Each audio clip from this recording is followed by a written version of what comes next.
en la hidrovía, y que teníamos una entrevista pautada vinculada a este tema de la hidrovía, de la navegación, de la pesca, de la industria naval. Y para hablar de eso estamos en línea, estamos en contacto con Domingo Contesi. Domingo Contesi es presidente de Astilleros Contesi, una firma, digamos, con mucha trayectoria en Mar del Plata, que ha construido, tengo entendido que en su historia ya 151 buques, tengo entendido que no sé si todos pesqueros o casi todos pesqueros. Domingo, buenas tardes, bienvenidos al aire de Ecomedios. Hola Sergio, buenas tardes. Y de los 151, 147 son pesqueros. Ah, bueno, no estuve tan lejos. Domingo, el tema que nos convoca o que queríamos preguntarte era acerca de un decreto que ya salió. Yo comentaba en el bloque anterior de una reunión de comisión que hubo en una comisión, no de comisión, que hubo el lunes en el Congreso, de los sindicatos, de varios sindicatos vinculados a la navegación y a la industria pesquera, contra el futuro DNU de desregulación de la marina mercante. Y una cosa que yo ahí noté es que muchos de los voceros sindicales, más que defender la actividad, defendían su bolsillo puramente. Y un poco me pareció insuficiente para defender un sector, defender simplemente cuál es tu ingreso. Pero ahora estamos con este tema del decreto 273-2025, que permite, a partir de la vigencia de este decreto, la importación de bienes de capital usados. ¿Qué significa, Domingo, en el caso de la industria naval? Mira, te lo voy a contestar con un ejemplo y que está relacionado con lo que venían hablando antes. En el año 2020, con el régimen anterior, que no es que no te permitía la importación de bienes usados, bienes de capital, sino que le preguntaba a la industria si el bien que se quería importar se podía fabricar en el país. Y si se podía fabricar en el país, teóricamente no se importaba. Digo teóricamente porque hubo periodos donde el régimen fue un colador, pero vamos a suponer que funcionaba bien. Entre las cosas que se pararon en el año 2020 y 2021, había un remolcador que se llamaba Vikingo del año 1945. O sea, frenamos la importación de un remolcador que en ese momento tenía 75 años de antigüedad, hoy tendría 80. ¿A vos te parece que eso no merece que haya una herramienta para poder frenarlo? Un remolcador de 25 o 30 metros de eslora que tranquilamente se puede hacer en el país, y donde había un armador que pretendía importar ese cacharro de antes de la Segunda Guerra Mundial. Increíble. Entonces, y tiene que ver obviamente con cuestiones de seguridad, ¿no? Tiene que ver con todo, con cuestiones de seguridad, con cuestiones de industria, con cuestiones de competencia. Yo no puedo competir contra el bien de capital usado, no aprendió mi fábrica a construir buques usados. Entonces es imposible competir. Yo quiero competir, yo no quiero una industria proteccionista, no quiero una industria naval proteccionista. O sea, no quiero la Jones Act de Estados Unidos, donde se impide la importación de todos buques nuevos, incluso para hacer cabotaje dentro de Estados Unidos. Yo quiero salir a la cancha y competir contra los ficheros del mundo, pero no puedo competir contra un bien amortizado. Y muchas veces el buque, especialmente el buque pesquero, no solamente viene amortizado, sino que viene subsidiado. Porque hay otros países que tienen leyes de vida útil máxima, cuando llega una determinada edad te dicen, mire, usted este barco lo tiene que desguazar o exportar. Y el Estado pone plata para financiar ese desguace o la exportación. Eso pasó con el acuerdo con la Unión Europea, lisa y llanamente, que fue una importación subsidiada de buques. Entonces, la verdad que un retroceso muy grande y una película que pensamos que no se iba a repetir, se está repitiendo. Y Domingo, normalmente esto tanto sucede con las leyes y me imagino que también con los decretos. La vigencia, la instrumentación de estas medidas tiene un proceso de reglamentación. ¿Hay algún margen ahí para tratar de, por ejemplo, impedir este tipo de abusos que mencionaste, como el remolcador Vikingo? Esperemos que sí. Nosotros vamos a tener reuniones la semana próxima con autoridades de la Secretaría de Comercio y vamos a plantear la necesidad de reglamentar la norma. Vamos a ver qué grado de recepción tenemos y esperemos que poder por lo menos morigerarla para que no sea tan dañina. Uh-huh. En el caso, disculpa, En el caso concreto de los astilleros, es un sector, porque digamos esto de importación de maquinaria usada afecta a la maquinaria agrícola, cosechadoras, tractores, etcétera.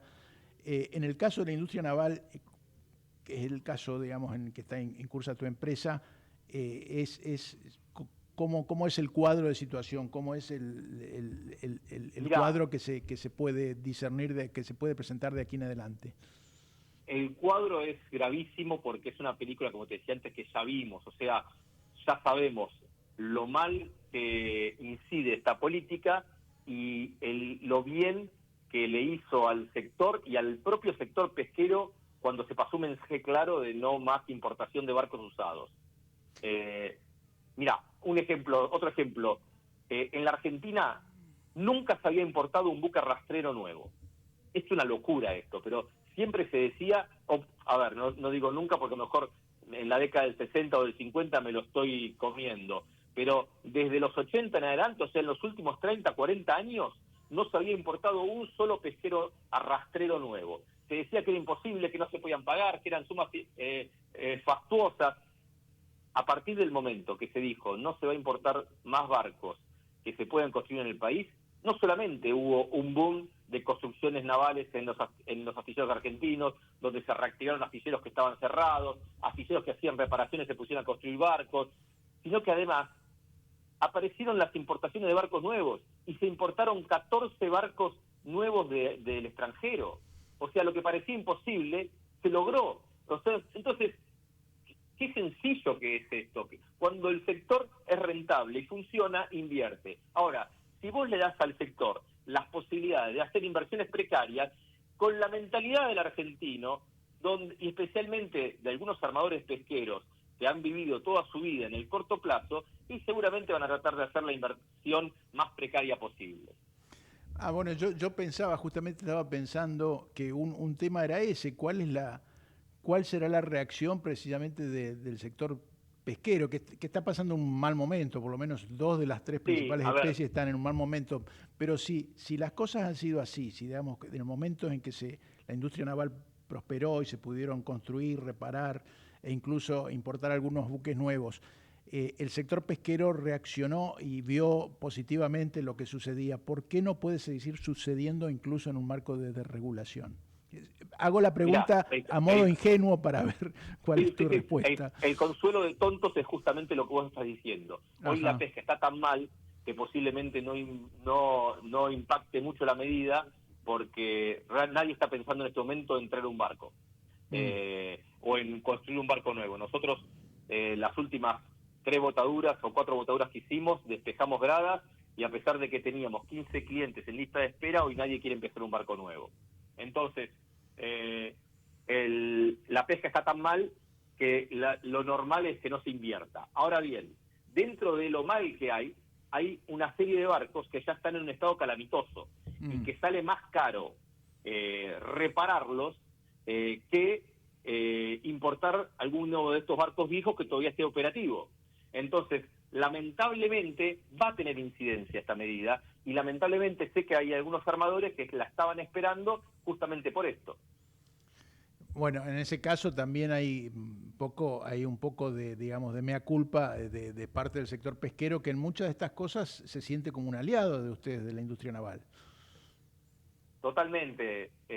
Lamentablemente, este tipo de medidas lo que hace es volver a enfrentar clientes con proveedores y no entender muchas veces el armador pesquero que la industria naval es una parte importante de su cadena de valor y que tener una industria naval poderosa lo beneficia porque al momento no solamente de construir el barco, al momento de repararlo, si vos tenés todos los proveedores de guinches, de hidráulica, aceitados, trabajando, es una cosa. Si vos tenés que depender todo del extranjero y acá solamente te dedicás a chatarrear o a reparar cosas viejas, es otra cosa totalmente distinta. Ya lo han padecido, pero parece que no se aprende de las experiencias. Y respecto de la desregulación, no el tema de bienes de capital usados, pero sí de la mayor facilidad de importación, de la desregulación de las importaciones. ¿Ha habido algún beneficio en términos, me imagino, Domingo, que ustedes en el astillero importan cosas, importan equipos, Sí, importan partes? ¿Ha habido algún beneficio por ese lado? Se ha simplificado la eliminación del impuesto país, obviamente que es interesante o importante. Todavía seguimos con algunas restricciones para el giro de divisas anticipado en algunos productos o actividades, pero se está normalizando el comercio exterior, se está normalizando.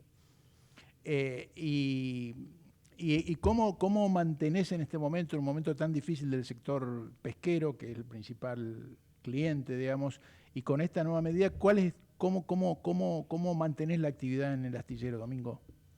Mira, nosotros habíamos cerrado a comienzos del 2024, después de que se volteó el proyecto de ley bases y cuando todavía el tipo de cambio era competitivo, o sea, cuando el humor del empresario pesquero era completamente distinto, logramos cerrar 5 contratos, de los cuales ya uno, no contratos, logramos apalabrar a 5 armadores para iniciar barcos.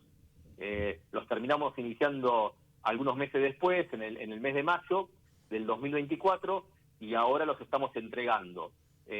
O sea que yo todavía tengo para este año otros 4 barcos que tengo que entregar, y después de eso la nada misma. Así que estamos pensando en reconvertirnos, en buscar algún otra rubro dentro de lo que es construcción naval, embarcaciones de placer. Estoy haciendo reparaciones, alargues, cosas que antes rechazaba porque no quería dispensar tiempo en reparar barcos, sino que me quería dedicar a nuestra vocación, que es construir, y hoy estoy volviendo a eso, a chatarrear, por de alguna forma. ¿Cuántos empleados tenés en la empresa? En forma directa 100, en los últimos 2 meses hemos bajado, ahora somos 92, 93, pero hoy estaba haciendo justo un cuadrito que ahora te voy a mandar para que lo veas por WhatsApp, con todo el impacto de generación de empleos indirectos, porque no es solamente los 100 empleados del astillero. Cuando trabaja el astillero, trabaja el fabricante de los guinches, que son otras 35 personas, la gente que hace la instalación eléctrica, otras 40 personas, el que hace los equipos de frío, otras 24 personas, los que hacen el plastificado, otras 10 personas, y así sucesivamente. O sea, nosotros somos el ensamblador, pero Claro. después están todos los navalpartistas, que son mucho más empleos que los del propio astillero.